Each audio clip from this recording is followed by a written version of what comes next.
Vamos a continuar, ya estamos con la siguiente plática del día de hoy. Les voy a presentar muy rápidamente al doctor Julio Saucedo Morales, astrofísico. Está aquí con nosotros, ahí justo donde está la máquina esta famosísima, ahora ya famosa, antiquitera. Les recomiendo que la vayan a ver. ¿Cómo se llama? Está en el área de astronomía del DIFUS. Lo conozco de toda la vida a Julio, y pues también le agradezco que haya atendido la invitación que le hicimos. Conocemos su trayectoria, no voy a abundar mucho. Él me pidió que no abundara, que él va a hablar de su ciencia, me dijo. Muy bien. Entonces, además, él es puedo decir, activo promotor de la ciencia básica, tanto en niños como en jóvenes, como en la sociedad en general. Es muy bueno seguirlo en Facebook, siempre está publicando cosas muy interesantes, y creo que ahorita incluso va a estar en vivo en Facebook Live. Entonces, nosotros también te estamos grabando acá, ¿de acuerdo? Entonces, pues, sin más preámbulo, Julio, te cedo la palabra. Muchachos, gracias. Muchas gracias. ¿Tienes el...? Acá está, para avanzar. Te doy el micrófono, déjame el pausa por abajo, que esto funcione. Creo que es así. ¿En qué son esos dos? Okay. Bueno, pues muchas gracias por la invitación. Me da mucho gusto estar con ustedes. Y en realidad esto es un preámbulo nada más de lo que realmente voy a hablar, viene más al ratito, pero sí es importante para mí. Está tan sencillo que no me encuentro todavía. A ver. De que va el avance. Ahí está. Ahí está, ¿no? Sí. Bueno, hay muchas maneras de ver lo que es la materia. Esta es la forma de los físicos, ¿no?, que tenemos de ver la materia. Y la verdad da pena presentarla, ¿no? Porque realmente no sabemos prácticamente qué es la materia oscura, qué es la energía oscura, qué es la masa dentro de un agujero negro. Pero esa es nuestra visión de que así es el universo, ¿verdad? Entonces, yo creo que viendo que estamos celebrando a los griegos por la máquina antiquítera, pues era lo que decía Sócrates, ¿no? Yo solo sé que no sé nada, ¿verdad? Y en ese sentido, pues realmente le debemos mucho a los griegos. Está en la escuela de Atenas y hay grandes personajes en toda la disciplina, no hay cosa que no se hayan puesto a pensar estas gentes. Y en el caso de la materia, pues tenemos el concepto mismo del átomo, ¿no?, que viene con Leucipo, Demócrito, ¿verdad?, que realmente finalmente se da cuenta de que pensando, ¿no?, filosofando, no haciendo experimentos, no había capacidades para hacer esas cosas. Pero así fueron los griegos, ¿verdad? Uno de los primeros filósofos griegos, tales de Mileto, pues se le ocurrió que el agua era muy importante y dijo, el mundo, nuestro planeta, digamos, realmente no sabía que era un planeta, ¿no? Pero concibió que nuestro mundo flotaba en el agua, ¿verdad? Fue una primera aproximación, pero un seguidor suyo, un compañero suyo, vamos a decir, Anaximandro, de repente de ese concepto saca la idea genial de que el mundo descansa en el espacio. Qué hermosura, ¿no? En el espacio. Y por ejemplo, esto nos lleva pues a ver estos grandes griegos, ¿no?, que eran filósofos, matemáticos y todo eso, que trataban de entender las cosas en su totalidad. Por ejemplo, Pitágoras, ¿no?, enamorado de las matemáticas, de la música y del cosmos. Pues para él todo esto estaba compaginado, y habló de la famosa música de las esferas, ¿no?, que es algo que se siguió buscando por muchísimo tiempo, y todavía lo que es la armonía, la belleza, ¿verdad?, todas esas cosas. Pero en fin, estos conceptos fueron avanzando acerca de la materia. Ya llega un latino y escribe una obra maravillosa, ¿no?, un poema, se llama De Rerum Natura. Y los grandes griegos famosos, digamos, resulta ser que Platón y Aristóteles, que por cierto sí se metieron bastante en el tema astronómico, curiosamente, simplemente no toman en cuenta esos trabajos tan importantes de Demócrito, etcétera, sobre el átomo, ¿verdad? Pues sí, ellos estuvieron pensando en muchas diferentes maneras. Adopta Aristóteles, por ejemplo, los 4 elementos que ustedes saben cuáles son, ¿no? Y todavía le pone uno más, el éter, ¿verdad? Hay partes donde dice uno, quizá no haya habido un avance tremendo, pero por ejemplo, si uno ve en el libro sobre el cielo de Aristóteles, es impresionante lo que nos dije acerca de cómo son los planetas, que llega a la conclusión. Esos puntitos que no tienen forma porque son demasiado pequeños, son esferas, dijo.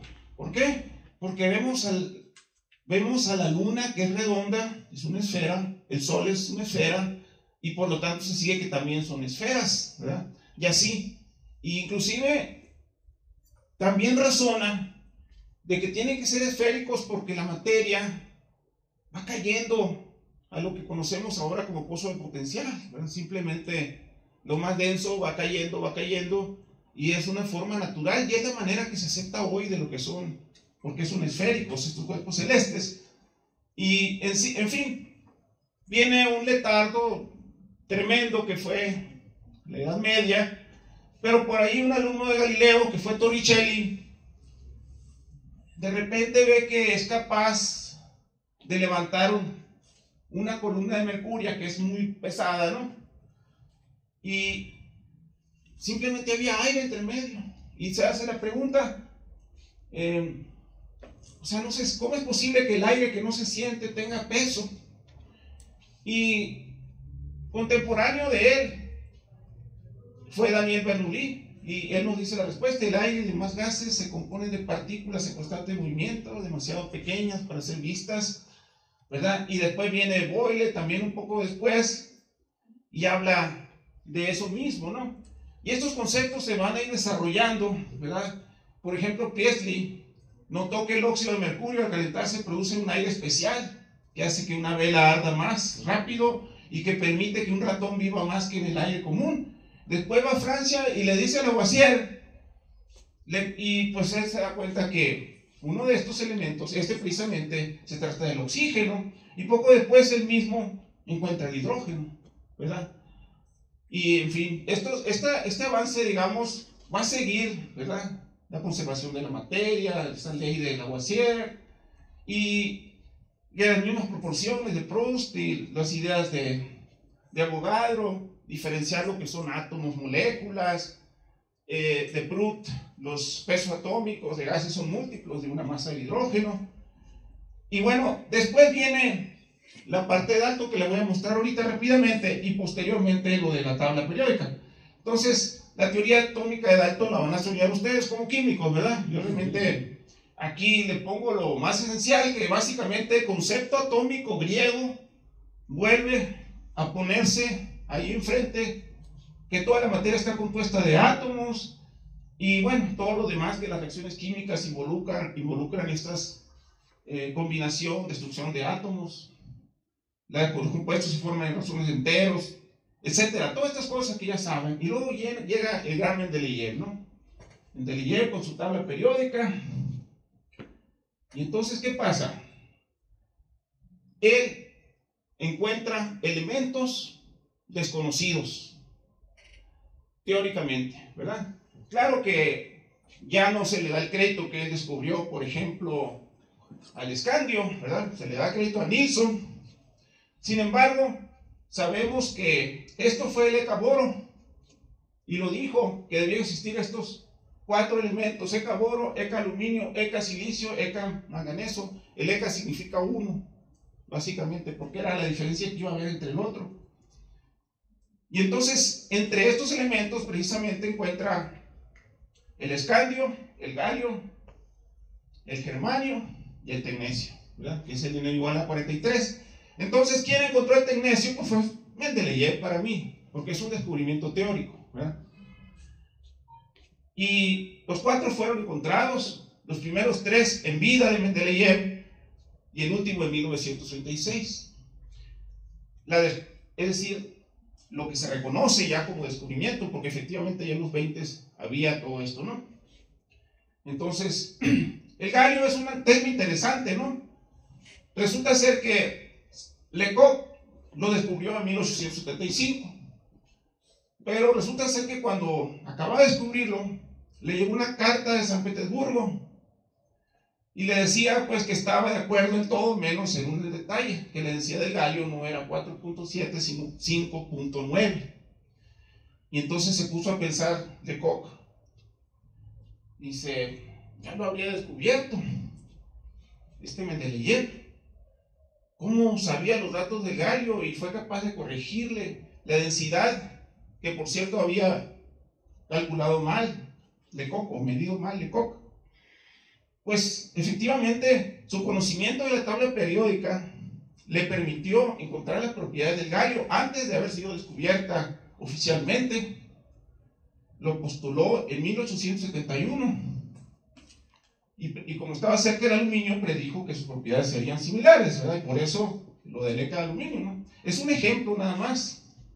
Ok, sigue este desarrollo. Soddy descubre los isótopos, ¿verdad? ¿Qué quiere decir? Isótopos en el mismo lugar de la tabla periódica. Y después llega Thomson, y con Thomson llega toda una era nueva, ¿verdad? Thomson en Inglaterra va a hacer unas tremendas contribuciones en este laboratorio Cavendish, ¿no? Que tiene no sé cuántos premios Nobel salieron de ahí, ¿verdad? Entonces descubre el electrón. Aquí está con otro que estuvo ahí, que fue Rutherford. O sea, los primeros modelos atómicos fueron propuestos por estos señores. Y entonces, aquí tenemos, aquí a Thomson arriba y aquí abajo tenemos el espectrómetro de masas de Aston, ¿verdad? Que es una forma de espectroscopía también, no basado en líneas, pero es una forma basada también en espectroscopía. Entonces, siguen los descubrimientos. Röntgen descubre los rayos X, le saca el anillito ese a su esposa, ¿no? El primer rayos X. Y por cierto, ¿saben que lo que usan actualmente para rayos X es el tecnesio? En 1897 Becker y los Curie descubren la radioactividad. Después viene Rutherford, que realmente es el papá de casi todos los descubrimientos de la física nuclear a principios del siglo XX, ¿verdad? Descubre la radiación alfa, que no es otra cosa más que los núcleos del helio. Después los esposos Curie aíslan el radio y el polonio.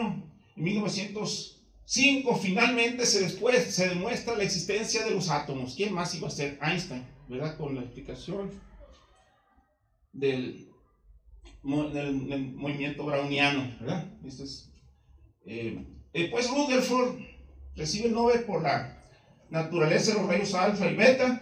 En 1910 hace la primera transmutación en la historia, ¿verdad? De elementos. Construye, ahorita les voy a mostrar en la siguiente lámina. En 1919 encuentra la primera evidencia del protón. Entonces aquí está básicamente esa ecuacioncita que está abajo, donde está produciendo oxígeno a partir de alfa y nitrógeno. Y aquí está de nuevo. Esta es la primera transmutación artificial en la historia. Y vamos a Aston. Mide con el espectrómetro que inventó en 1919 las masas de un gran número de isótopos estables. Y de aquí viene algo realmente muy importante. Descubre que las masas de los isótopos no son múltiplos enteros exactos. Entonces, en particular menciona que si ustedes suman 4 hidrógenos, la masa de 4 hidrógenos no es igual que la masa del helio, porque el resultado de la fusión nuclear de 4 hidrógenos lo que nos da es el helio. Y resulta ser que esa diferencia de masa multiplicada por c cuadrada, que viene de 1905 de Einstein, es lo que nos explica finalmente la energía de las estrellas y del Sol en particular, ¿verdad? Ok, y después vienen otros temas muy importantes. Bueno, esto en 1929 se propone la fusión nuclear como la fuente de energía de las estrellas, aunque ya anteriormente lo había dicho Eddington en una cartita, así, no en una publicación, pero una cartita había mencionado que presentó ante la Sociedad Inglesa de Astronomía. Y luego después viene Pauli, que postula la existencia del neutrino, Chadwick, que descubre el neutrón, que va a ser un papel muy importante porque con el neutrón finalmente vamos a tener, ya vamos a conocer a los tres componentes principales del átomo, ¿no? Y aquí está lo que decía de Aston. Descubrió que 4 átomos de hidrógeno tienen más masa que uno de helio. Eso lo publicó en 1920. Y ese mismo año Eddington reconoció la importancia del descubrimiento ante la Asociación Británica para el Avance de la Ciencia y dijo: la diferencia de masa indica que el Sol puede obtener su energía al convertir hidrógeno en helio.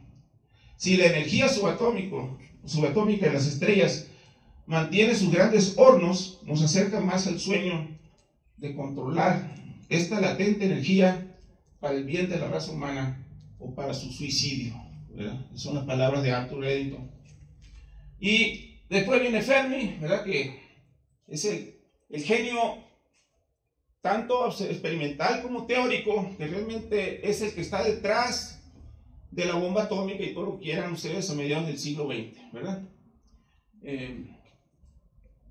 Bueno, pues él produce elementos transuránicos mediante bombardeos con neutrones, ¿verdad? Diferentes tipos de elementos.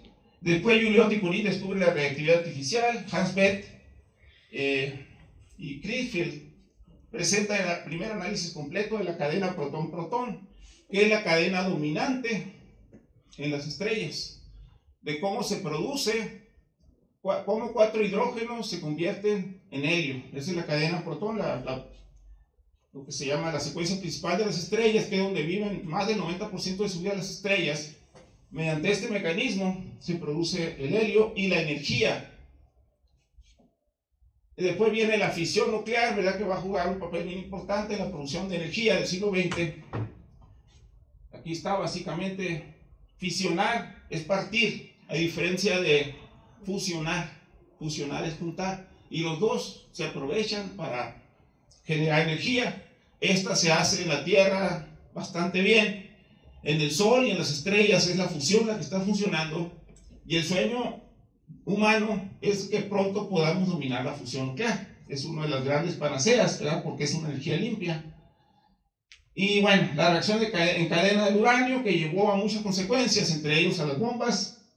Y viene toda esa época, digamos, los elementos transuránicos, Neptunio y Plutonio, la bomba de fisión en 45, etc.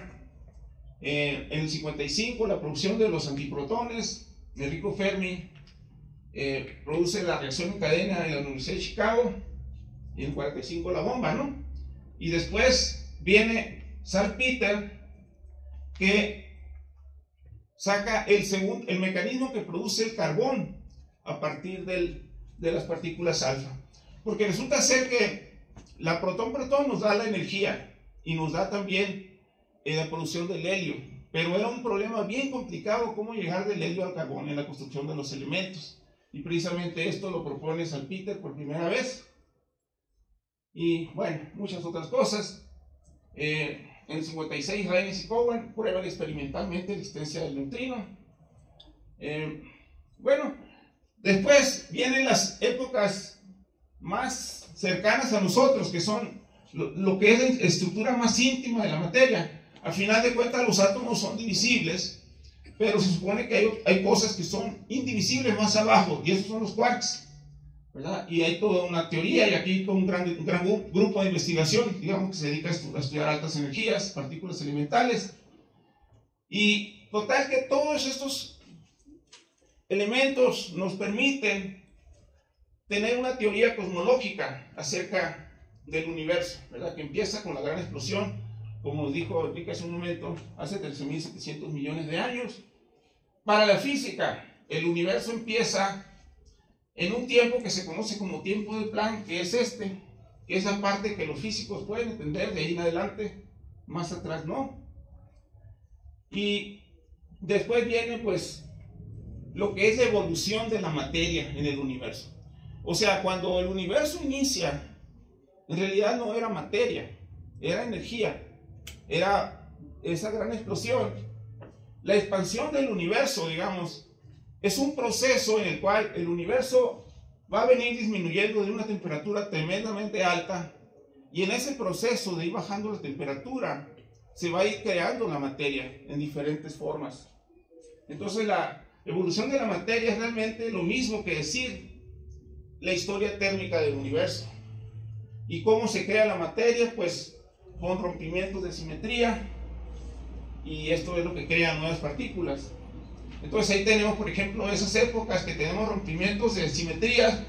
Al principio teníamos una sola fuerza, la fuerza unificada, y después vamos viendo cómo se va bifurcando al entrar las otras fuerzas que ahorita están separadas, estas cuatro: la gravitación, fuerza fuerte, fuerza débil y la electromagnética, que es lo que tenemos actualmente. Pero esto empezó por ahí poquito después de 10 a la menos 10 segundos. Entonces es una historia a la vez muy corta, digamos, porque estos tiempos son muy pequeños. 10 a la menos 10 segundos, uno puede decir casi nada, pero todo eso fue un cambio cualitativo muy grande que hubo. Y bueno, se pueden ver los detalles y todo esto, obviamente no me voy a meter con eso. Entonces tenemos épocas distintas en la vida del universo, y bueno, cómo se van informando los diferentes elementos. Y ahora sí nos estamos acercando realmente a la pregunta inicial, la nucleosíntesis primordial, ¿verdad? Porque resulta ser que mediante la nucleosíntesis tratamos de ver precisamente todas esas reacciones nucleares, cómo van formando a los nuevos elementos, ¿verdad? Y cómo va generándose energía, etc. Entonces hay toda una historia de cómo ocurrió, de acuerdo con la teoría del Big Bang, que tiene grandes aciertos, ¿verdad? Cómo se formaron los primeros elementos, ¿verdad? Entonces no me voy a poner a ver estos detalles, pero en sí la teoría del Big Bang nos dice precisamente cómo se formaron los primeros elementos que se conocen como primordiales, que son el hidrógeno y el helio en el universo con el Big Bang. Y aquí empieza mi plática, ¿verdad? El origen estelar de los elementos químicos, ¿verdad? Y la parte teórica de esto descansa en los trabajos de dos grupos. Este trabajo, esta publicación de 1948, en que un trabajo que hicieron Alpher y Gamow, pero como el 1, 2, 3 en griego es alfa, beta, gamma, le dijeron a Bet que estuviera ahí. Entonces este es el alfa, beta, gamma, ¿verdad? Es el artículo alfa, beta, gamma. En realidad beta, sí merecía, ¿verdad? Porque he trabajado mucho en esos temas, pero en realidad fue incluido. Ellos realmente en este trabajo nos hablan cómo se forman los elementos primordiales, o sea, el hidrógeno y el helio, ¿ok? Y después viene el trabajo de Burbidge al cuadrado, B cuadrado, FH, Burbidge, Fowler, Holly y Hoyle. Yo conocía a estos tres, nada más a Hoyle no lo conocí. Pero el caso es de que este trabajo habla de nucleosíntesis estelar. Los elementos sintetizados en las estrellas, en procesos nucleares, en etapas bien definidas de la evolución estelar, ¿verdad? Los dos equipos ganaron premios Nobel, ¿verdad? Y bueno, vamos a hablar un poquito del tecnecio, ¿verdad? El tecnecio lo descubrió en el espectro de una estrella Paul Merrill. Entonces esto fue algo inesperado, ya que el tecnecio no tiene formas estables, ¿verdad? Tecnecio significa artificial, ¿ok? Significa artificial porque fue creado en el laboratorio de Lorentz por un equipo italiano. Ok, entonces lo que dijo esta persona, Merrill, ¿verdad? Es artificial. Es sorprendente encontrar un elemento inestable en las estrellas. ¿Por qué razón? Esta es una cosa bien interesante. La vida media del tecnecio es muy corta. Y se supone que las estrellas, cuando vemos nosotros las atmósferas estelares, que es lo que nos da la información sobre qué tienen las estrellas, se supone que es material que ya tiene un buen rato ahí. Por ejemplo, déjenme platicar este caso del Sol. Nosotros tenemos dos medios para encontrar la abundancia de los elementos en el sistema solar. Una es mediante la espectroscopía, que ya nos acaba de platicar Enrique, ¿verdad? Analizando ese espectro de Fraunhofer con mucho detalle, con muy alta resolución, y se obtiene pues qué tanto hay en la atmósfera solar. Y fíjense que lo que hay allí es lo mismo que había en la nube presolar.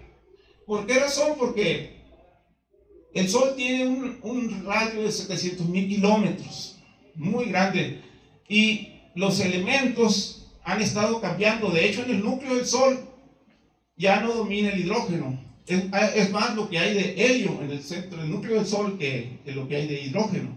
Porque el Sol ya va a la mitad de su vida, tiene 4.566 millones de años, y se supone que va a vivir poco menos de 10.000 millones. O sea, va como a la mitad, ¿verdad? Pero todos esos cambios que ha habido en convertir hidrógeno al helio no se han manifestado. Lo que pasa en el núcleo se queda ahí, ¿verdad? Entonces, pues realmente esta fue una cosa bien importante, ¿verdad?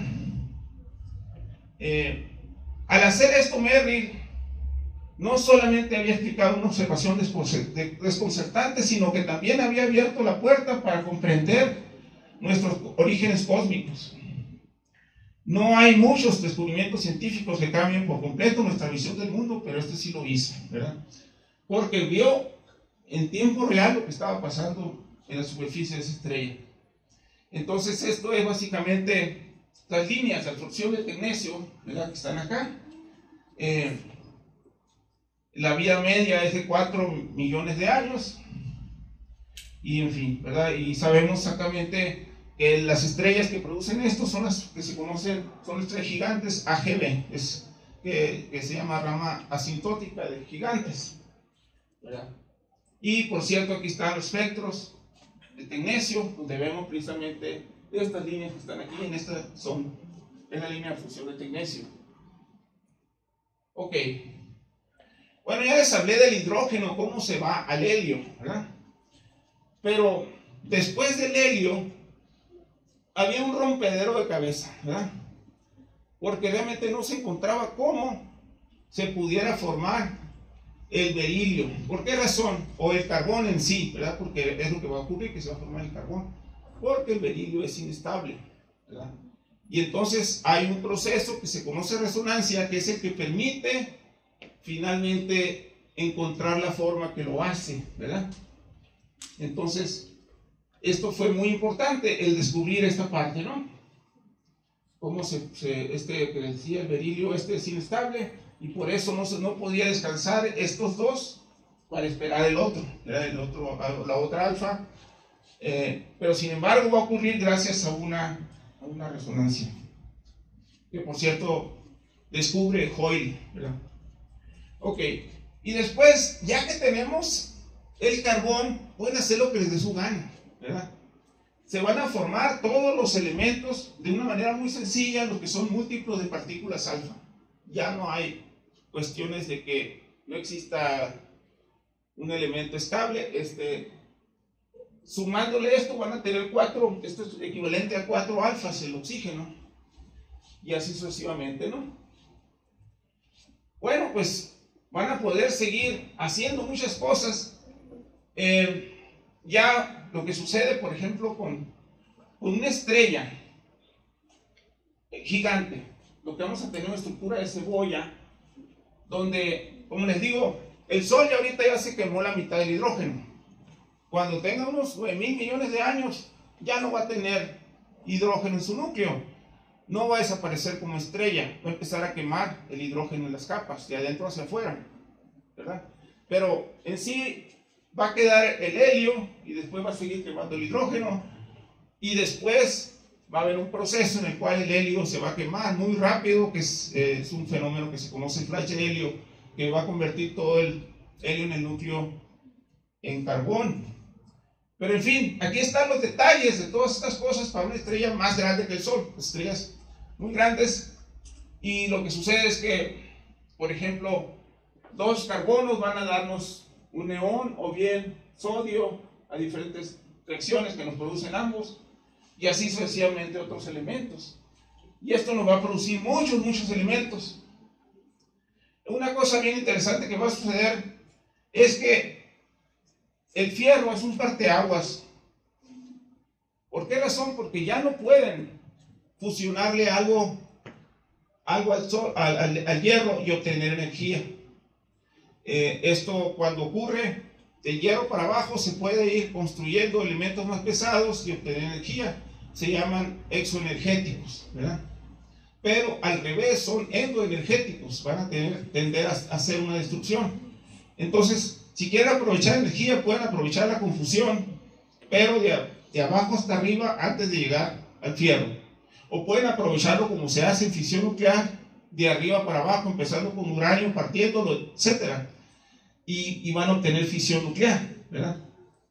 Bueno, el caso es de que esto es lo que explica, o eso nos da, digamos, muchos de los elementos ocurren en la evolución de las estrellas, en las capas de las estrellas, pero aproximadamente la mitad de los elementos, más allá del hierro, se producen en explosiones de estrellas, que se conocen como supernovas.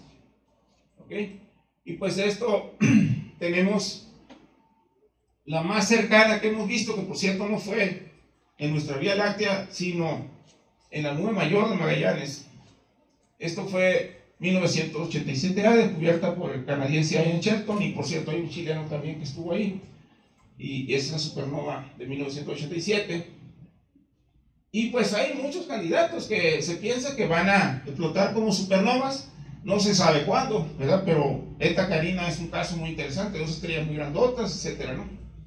Y hay un caso bien conocido de una supernova que fue detectada por varias culturas, en particular por los chinos, en 1054, inclusive la cultura Nasazi se sospecha, que está aquí en Nuevo México, se sospecha que también tiene un registro ahí en Pueblo Bonito, por ahí.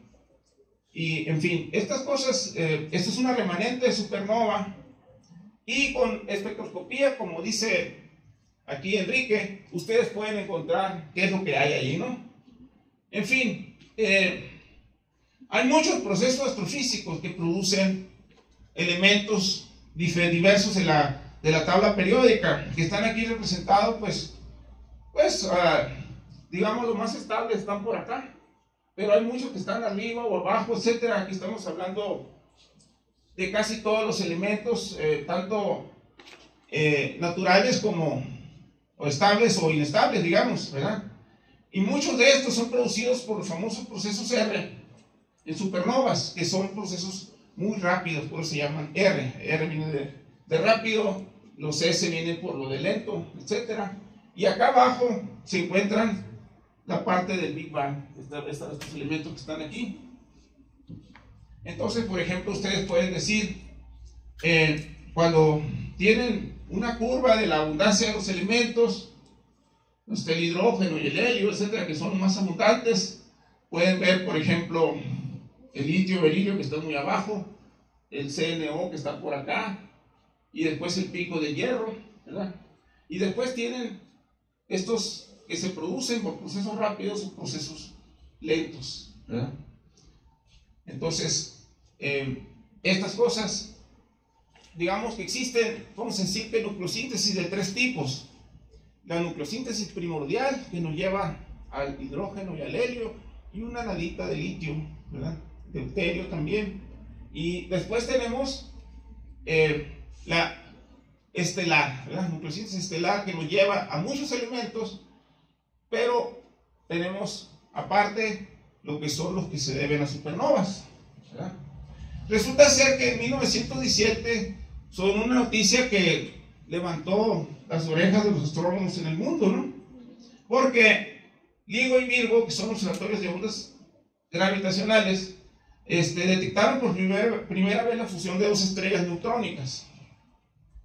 Y resultó que la fusión de estos trajo unas firmas de metales pesados. Esto fue un trabajo que prácticamente todo el planeta trabajó en esto, ¿no? O sea, los astrónomos de todo el mundo estuvieron metidos primero para encontrar cuál era la fuente, ¿no? Porque las detecciones de ondas gravitacionales no les da precisamente este puntito, de ahí viene, está un campo bastante amplio, pero eventualmente se encontró cuál era la fuente, y se estimó que el oro producido fue de varias masas terrestres, lo cual llevó a pensar que la fusión de estrellas neutrónicas binarias es una forma más eficiente de crear elementos pesados comparado con las supernovas.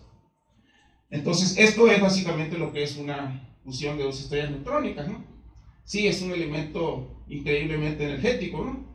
Que hace, precisamente, produce esa vibración del espacio-tiempo, ¿no? Que llega hasta nosotros, ¿verdad? Son ondas, las ondas gravitacionales no son electromagnéticas, es ondas del espacio-tiempo propiamente, ¿verdad?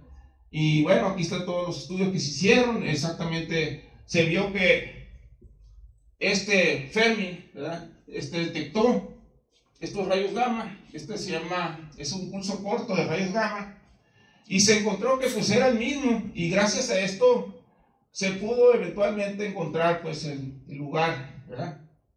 Entonces se encontró pues que estos destellos cortos de rayos gamma que se conocen desde hace tiempo se deben a función de estrellas neutrónicas, y pues se dijo, estas producen la mayor parte de los metales pesados. Llegó a pensarse que este descubrimiento completaba nuestra comprensión de dónde y cómo se forma cada elemento del universo.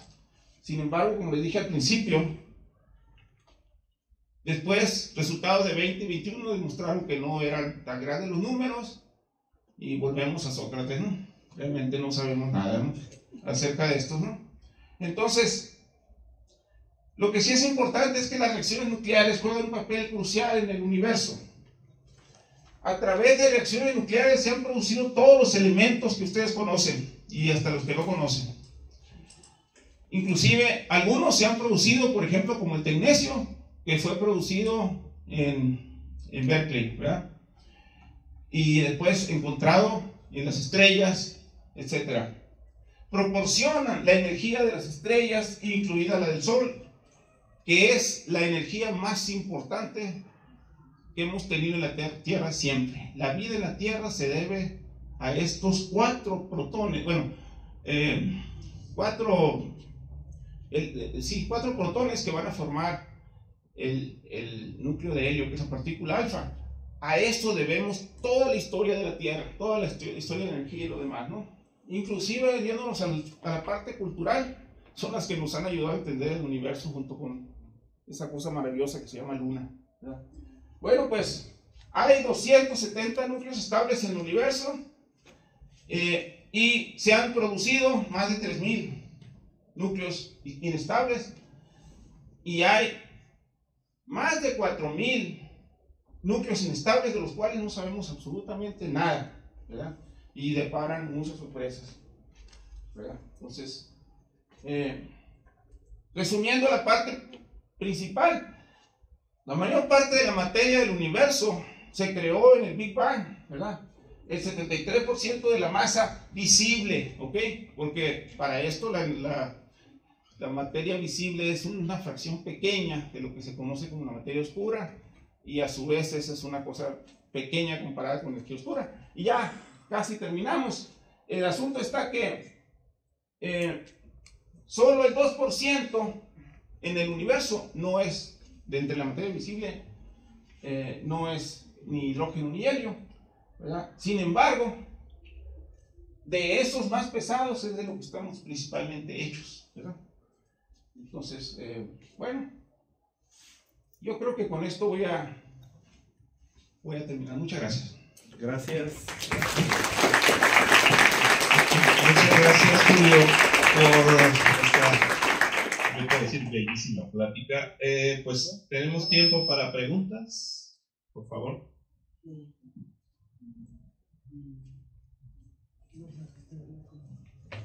Eso que decía de los núcleos, ¿es un dato general de todos los núcleos del universo o solamente los que hemos descubierto? Cuando digo de estos, es de lo que hemos descubierto de la Tierra, ¿no? Porque a lo mejor hay culturas más desarrolladas que nosotros, que conocen más, ¿verdad? Pero lo que sí es cierto es que lo que son estables sí son 270, no va a cambiar donde te encuentres.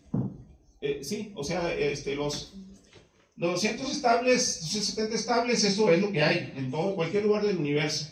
No hay materia distinta en ningún lugar del universo, ¿verdad? Es un principio básico que se encuentra en todas sus formas. Y en cuanto a esto que se han producido en la Tierra, son como alrededor de 3000, entre ellos el tecnecio, ¿verdad?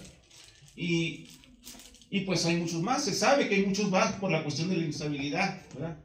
Pero en realidad posiblemente en otros lugares del universo la gente ha llegado a tener un conocimiento más completo. ¿Alguna otra pregunta que tengan? ¿Duda o comentario? Lo que ustedes gusten es bienvenido. Enrique. Mientras se animan los alumnos, ¿no? Sí. Es para ellos. En la nota que pusiste de Fermi, en la nota que pusiste ahí en la diapositiva de Fermi, si nos puedes platicar, a Fermi, cuando le dan el premio Nobel es por elementos transuránicos, ¿verdad? Pero fue un error, no era... Es que no sé si después sí sintetizó pues transuránicos. Es que ahora con la película de Oppenheimer, que Sí. les recomiendo sobre todo los comentarios de las sobre la película, la ciencia que hay detrás de la película del Proyecto Manhattan, ¿no? Pero, o sea, le da lo que yo sé a partir, pero es nomás a nivel de divulgación, ¿no? Le dan el premio Nobel por elementos transurarios, pero fue un error, en realidad había hecho la fisión nuclear. No sabes al respecto, ¿no? Bueno, honestamente no sé la razón por la cual se la dieron. Lo que sí les digo que él era realmente líder científico, ¿no? En todos los aspectos, ¿verdad? Es impresionante, por ejemplo, cuando estaba, hay descripciones muy precisas de cuando estaba la pila atómica de Chicago. Él estaba con una regla de cálculo, ¿verdad? Y estaba diciendo qué cosa iba a pasar. Y dejó apantallado a medio mundo, así, porque se la sabía todo, pues, se lo sabía absolutamente todo. Y yo hubiera pensado, no he leído realmente sobre su biografía exactamente del premio Nobel, pero el decaimiento beta es algo muy importante, digamos, que hizo Fermi, aparte de todos los demás desarrollos que hizo. Y una cosa muy interesante también es la apuesta que hizo con Pauli. Pauli era un teórico puro, ¿no? Alemán. Entonces, Pauli predijo la existencia del neutrino y también predijo que nunca se iba a descubrir experimentalmente. Y Fermi usó eso pues para explicar el decaimiento beta, ¿no? Que realmente fue un gran trabajo. Y entonces hicieron como una especie de apuesta, ¿no? Y pues efectivamente tenía razón Fermi. Creo que pasaron como 17, 18 años después de esa discusión que tuvieron entre ellos dos, ¿no? Pero sí es muy interesante el trabajo de estas gentes. Sí. ¿Alguien se animó? ¿Alguien se anima? Itzel. Adelante. Con micrófono, para que se oiga hasta allá. Okay. No, es como comentario y luego pregunta.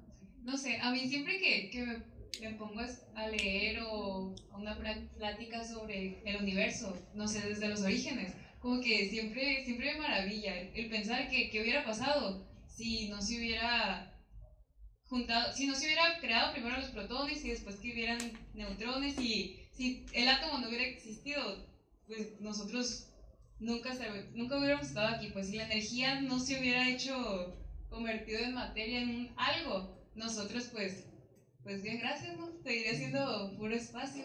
Entonces, quería preguntarle, ¿qué fue lo que usted le motivó para dedicarse a esta rama de la ciencia? Bueno, primero respondo a tu primera pregunta, más fácil. Te voy a poner hay muchas cosas que los astrónomos sabemos que no hubieran hecho que existiera el universo. Uno de esos es precisamente la primera etapa de la cadena protón-protón, porque la primera etapa consiste en que dos protones se van a juntar y te van a formar deuterio. Pero el problema es que tenemos dos protones, tienen carga positiva. Entonces, tú los tienes que acercar, siendo que son positivos, se repelen, y que entre más se acercan es más fuerte la repulsión, ¿verdad? Sin embargo, gracias a la mecánica cuántica, hay un fenómeno que se llama tunelaje, ¿verdad? Pero de todas maneras, tarda muchísimo tiempo entre que se produzca un deuterio. Y resulta ser que si hubiera sido más rápido ese proceso, el universo hubiera sido un cerillazo, como dicen, ¿verdad? O sea, si hubiera habido una forma en que fuera más eficiente la producción de deuterio, el universo no hubiera existido. Y después tenemos esa cuestión de que eso que le digo que descubrió Hoyle, ¿no? De cómo se llega al carbón.